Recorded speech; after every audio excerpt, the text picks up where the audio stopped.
Labrīt, labrīt, mīļās dāmas! Es ārkārtīgi priecājos būt šodien šeit ar jums šajā skaistajā laikā, kad dārzos un pļavās sāk ziedēt puķes, kad šķiet, ka vasara beidzot ir klāta, kad mēs smaidām vairāk, tāpēc ka sauli redzam un jūtam biežāk. Un, ziniet, parasti, kad kāds cilvēks uzsāk kādu sarunu ar mani, man ārkārtīgi patīk, ka viņš vispirmām kārtām iepazīstina ar sevi. Jo tas, manuprāt, liecina par mana sarunu biedra cieņu pret mani un arī cieņu pašam pret sevi. Un arī es to vienmēr cenšos darīt, jo es patiesi neuzskatu, ka katram būtu jāzina, kas es esmu vai ar ko es nodarbojos. Un tāpēc es sākšu tieši ar to. Tātad mani sauc Ilze Ķuzulas Krastiņa, man ir 39 gadi, es esmu aktrise, es strādāju Dailes teātrī jau kopš 2007. gada. Es esmu mamma 2 brīnišķīgiem jau pusauģiem, Dvīņiem, Maratam un Emīlijai, un es esmu precējusies jau 15 gadus. Es jau labu laiku zināju, ka šodien kāpšu uz šīs skatuves, lai uzrunātu jūs, un ilgi lauzīju galvu, kas varētu būt tas, ko jūs no manis gribētu dzirdēt.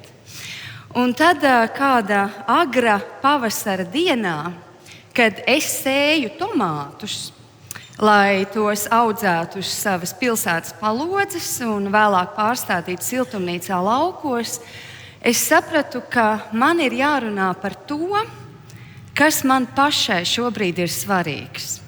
Un jācer, ka varbūt arī kādu no jums tas uzrunās.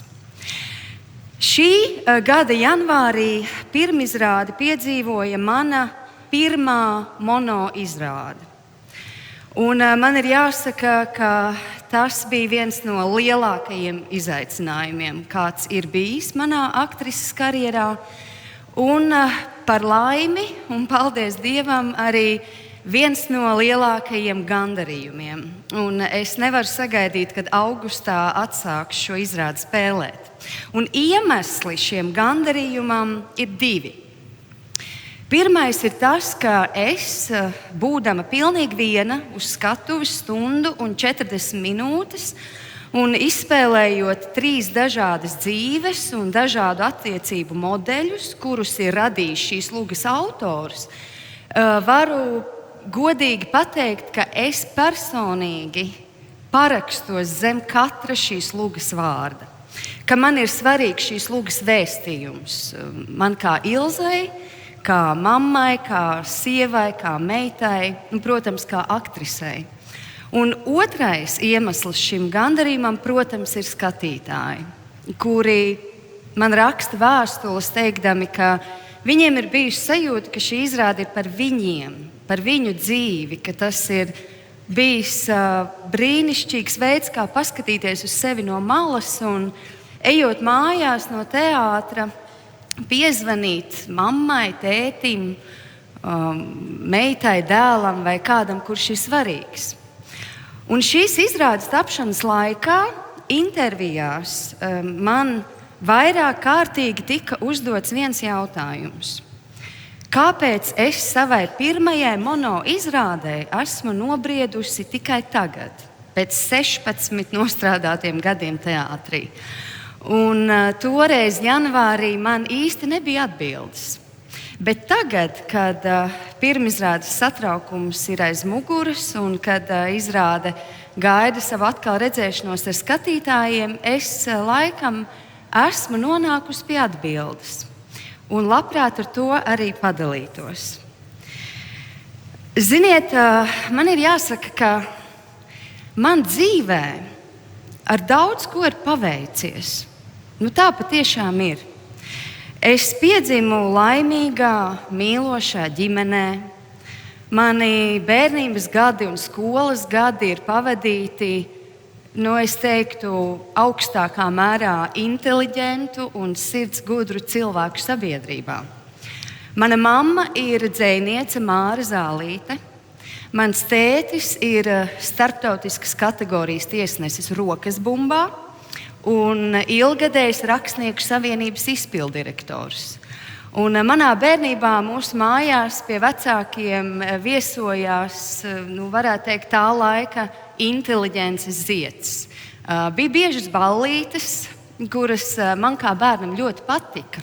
Man patika aizmigt turpat pašā ballītes epicentrā, mūsu viesistabā uz dīvāna, un tikai laiku pa laikam atmosties, izdzirdot, piemēram, Alberta Bela vai Ausmas Kantānes smieklus, kurus, starp citu, dzirdot vienaldzīgs nespēja palikt neviens. Kādā no šādām reizēm es esot aizrījusies ar gurķi, tāda pavisam maziņa vēl. Un Imants Ziedonis mani ir paķēris aiz kājām un izkratījis to gurķi ārā.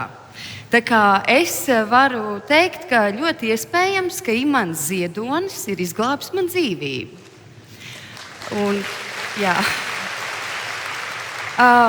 Pēc vidusskolas pabeigšanas es veiksmīgi iestājos dramatisko aktieru fakultātē. Pēc studiju pabeigšanas man piedāvāja darbu Dailes teātrī, manā sapņu teātrī. Un arī teātris man pirmajās sezonās deva iespēju spēlēt tādas tiešām lielas un svarīgas lomas. Man kā tādam jaunam zaļam gurķim tas bija liels pagodinājums, jo man bija dota iespēja pierādīt sevi un apliecināt sevi kā nopietnu spēlētāju Dailes teātra aktieru trupā. Bet, protams, ka šim visam pa vidu manā dzīvē vienmēr ir bijuši tādi cilvēki, kuri ir uzskatījuši par savu pienākumu man atzīmēt vai atgādināt, ka mani sasniegumi nemaz nav mani. Ka tas nav mans nopelns. Pirmo reizi es ar to saskāros jau skolā, pavisam mazās klasītēs, kad darbmācības skolotāja par manu darbiņu bija ielikusi man zemu atzīmi, teikdama, ko tad var gaidīt no dzejnieces meitas? Vai ne? Māte nav iemācījusi pēc šķēres pareizi noturēt. Un man toreiz tas bija liels šoks. Tāpēc, ka, saprotiet, es kā bērns nesapratu, kāds manam papīra kuģītim ir sakars ar to, ka mana mamma ir dzejniece. Vai tāpēc es esmu sliktāka? Vai varbūt man ir slikta mamma? Vai vispār ko nozīmē pareizi noturēt šķēres? Un tālākos gados, arī iestājoties augstskolā un sākot darbu teātrī, es ar šādiem izteikumiem esmu saskārusies bieži. Tikai vēlāk jau mana reakcija uz tiem vairs nebija šoks. Tās bija dusmas, netaisnības izjūta, noliekšana, bet vēlāk jau vienaldzība. Jo mana āda pret šāda veida izteikumiem bija uzaugusi diezgan bieza.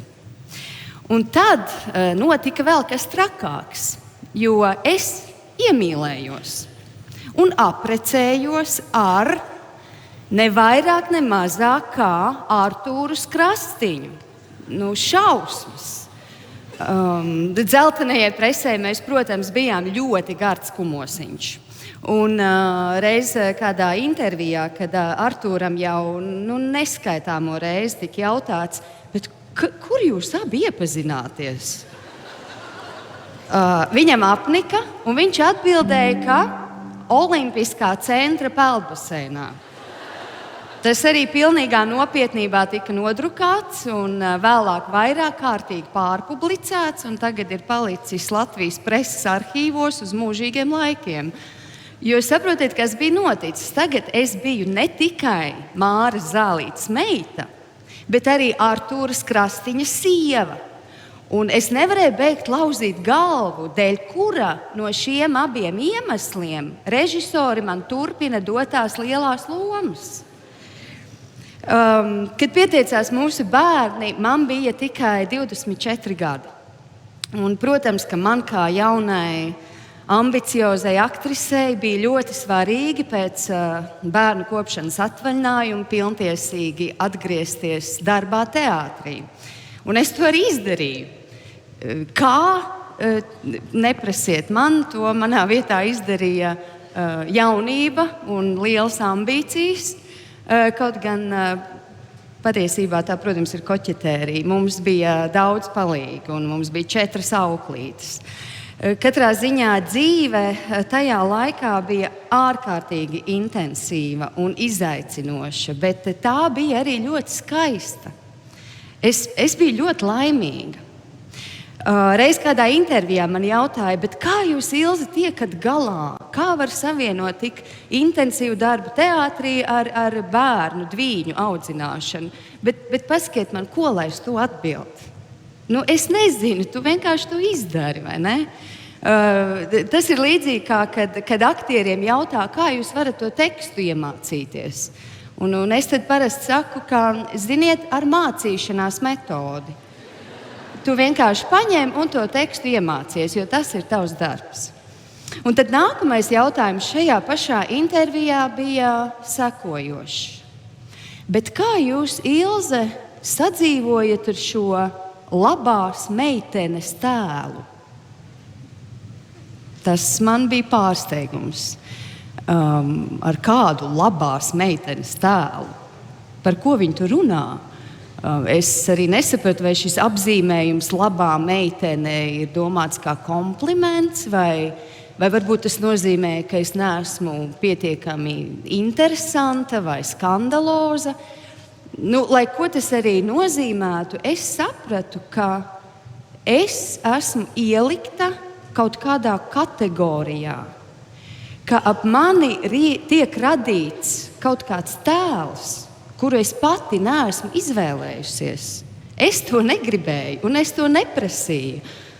Un šī sajūta, ka es esmu ievietota kaut kādā rāmī vai kaut kādā priekšstatā, manī radīja lielu trauksmi. Jo, ziniet, es pēc savas dabas vispār esmu tāds priecīgs cilvēks. Tā tiešām ir. Man ir laimējies, ka man ir dota tāda dabiska ziņkāre par pasauli. No rīta, atverot acis, es priecājos par to, ka ir pienākusi jauna diena, un es ar lielu interesi to sagaidu. Un tad kādā brīdī es sapratu, ka kaut kas ir noticis ar manu iekšējo prieka sajūtu. Tās vairs nebija. Tā it kā ne no šā, ne no tā bija pazudusi. Jo šis labās meitenes apzīmējums manī bija iesēdies ļoti dziļi, man pašai to nemaz neapzinoties. Es centos būt laba it visā, ko es darīju. Jebkurā dzīves sfērā. Laba mamma, laba sieva, laba meita, laba māsa, laba aktrise. Un es biju palaidusi garām brīdi, kad šī cenšanās piepildīt visas uz mani liktās cerības bija vienkārši izsūkus man tukšu. Līdz kādā pēcpusdienā, kad man bija sajūta, ka man negribas vairs pilnīgi neko, man zvanīja mamma. Un mums bija gara saruna. Un šīs sarunas laikā es mammai atzinos, kā es patiesībā jūtos. Un šī saruna beidzās ar tādu manas mammas teikumu. Viņa teica tā: es zinu, kas ar tevi noticis. Es pazīstu šo sajūtu. Tu ielīdi aliņā, lai nomirtu, vai ne? Un, ziniet, tas bija tik precīzi un trāpīgi, jo patiešām tieši tā es jutos. Un kas tad bija noticis?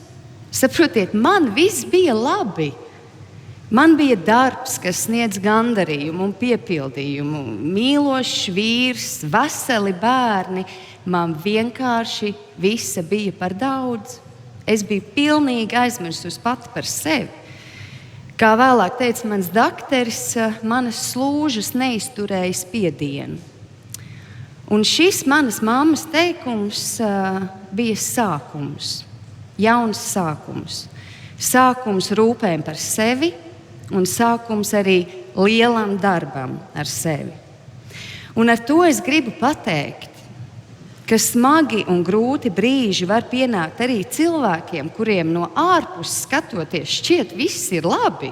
Viņiem viss notiek, bērni aug, darbs iet uz priekšu, viss ir kārtībā. Un es esmu pārliecināta, ka noteikti šodien arī šajā zālē arī jums ir tā. Jums viss notiek, darbs dzen darbu, varbūt kāds ceļ māju, tikko ir paņēmis suni. Viss ir kārtībā, jo, dāmas, man ir jāsaka no jums šodien, burtiski staro tāda spēcīga un sievišķīga enerģija. Jūs esat tik skaistas, jūs esat spēcīgas un jūs esat neatkārtojamas, katra savā esībā, bet dažkārt jūs esat arī trauslas, vājas un ievainojamas. Un jūs drīkstat tādas būt. Un mēs visas drīkstam tādas būt. Un te arī ir atbilde uz manu uz jautājumu par to, kāpēc pirmā mono izrāda tikai tagad. Tāpēc, ka tikai tagad man ir ko teikt. Tāpēc, ka tagad es vairs nebaidos būt ar sevi. Tāpēc, ka tagad es par smagām lietām māku runāt viegli. Un to var izdarīt tikai tad, ja tu esi jūtis arī lielu smagumu. Tāpēc, ka tagad es ar lielu lepnumu saku, ka jā, es esmu Māras Zālītes meita, un jā, es esmu Artūras Krastiņa sieva, bet es esmu Ilze Ķuzules Krastiņa. Jā. Un es zinu, cik daudz es esmu strādājusi, lai būtu tur, kur es šobrīd esmu. Un, es zinu arī to, ka visi tie, kuriem jebkad ir licies svarīgi man pateikt, ka mani sasniegumi nav mani, patiesībā runā paši par sevi. Un man ar to nav nekāda sakara. Un tāpēc, ka tagad es zinu, ka vispirmām kārtām man ir jāparūpējas par sevi. Un, ja atceraties, es pašā sākumā pieminēju to tomātu sēšanu. Mēs ar Artūru esam tiešām vasarās lieli dārznieki. Mums ir 2 siltumnīcas, sakņu dobe, rozes. Un, ja jūs zinātu, ar kādu rūpību mēs izturamies pret saviem augiem, ar kādu rūpību es aprušinu katram tomātiņam saknītes, jo es zinu, ka man ir jāparūpējas par to sakņu sistēmu, jo tikai tad es varu gaidīt veselus un stiprus augļus. Un tieši tāpat man un arī jums ir jārūpējas par savu iekšējo sakņu sistēmu. Un es jūs varu apsveikt, mīļās dāmas, jo jūs esat tās, kas to jau darāt. Tāpēc, ka jūs šodien esat šeit, lai iedvesmotos, lai uzklausītu, lai pilnveidotos, lai bagātinātu sevi. Es tiešām no visas sirds jūs apsveicu ar to. Un lai jums šodien, lai top, lai brīnišķīga diena. Paldies!